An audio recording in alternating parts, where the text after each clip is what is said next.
With the presidential election right around the corner, I wanted to touch on a subject concerning an individual who is widely known as one of the greatest presidents in our country. It is not only my intent to shed a few facts about this individual, but to impress upon the idea that the problems we face today, although serious, are minuscule in comparison to what this character had to prevail against. Also, concerning our current election, a bit of disparity has always been common, in fact, expected or even encouraged.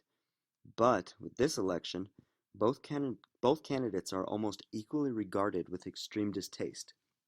Never before have radical parties been so openly against a candidate, let alone both of them.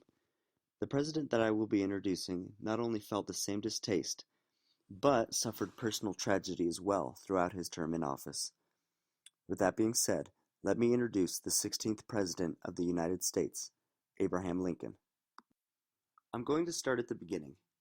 Abraham Lincoln was born February 12, 1809. In adulthood, he stood a towering 6 foot 5 inches, which was unrivaled in the 1800s, and is still considered tall by today's standard. He was the 16th President of the United States, serving from March 1861 until his assassination in April 1865. One of the things that's mighty impressive about Abraham Lincoln was he practiced law without a degree.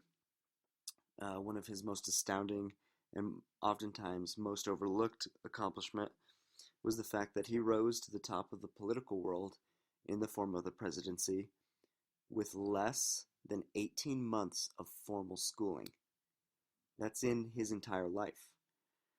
Concerning the distaste that I brought up in the beginning, he's widely known for issuing the Emancipation Proclamation, an executive order on January 1st, 1863, as a war measure during the Civil War to give freedom to the slaves in the states where the anti-slavery rebellion had been subdued. To add to all these accomplishments, there's a book that I recommend if you're looking for an impressive read called Lincoln's Melancholy: How Depression Challenged a President and Fueled His Greatness. Lincoln did have 4 sons, Edward, Willie, Thomas, and Robert, one of which survived into adulthood. That was Robert. The other 3 passed away. And throughout the book, it goes to say that it directly affected his depression for obvious reasons throughout his presidency. Another fact, on April 14th, 1865, Lincoln attended a performance of Our American Cousin at Ford's Theater in Washington, D.C. During the play, John Wilkes Booth entered the balcony box and shot President Lincoln in the back of the head with a pistol.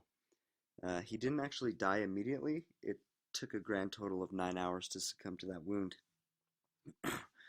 With all these things in mind, we as an American people ask so much of our presidents, as we should, but never consider giving them the power or authority to take action.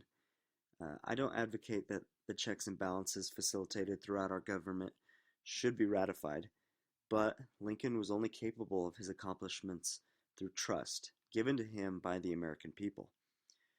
When he did things that were ultra radical, like his work with slavery, he had the trust of his cabinet because many of the people that had supported him prior disagreed with what he thought about slavery and the Emancipation Proclamation. Although this election will prove to be one of the most outwardly emotional ones in quite some time, reflect on what type of problems the candidates are struggling with, and remember that Lincoln needed to not only win a war, but keep the nation intact, morally, ethically, and politically. With that being said, thanks for giving me your time, guys.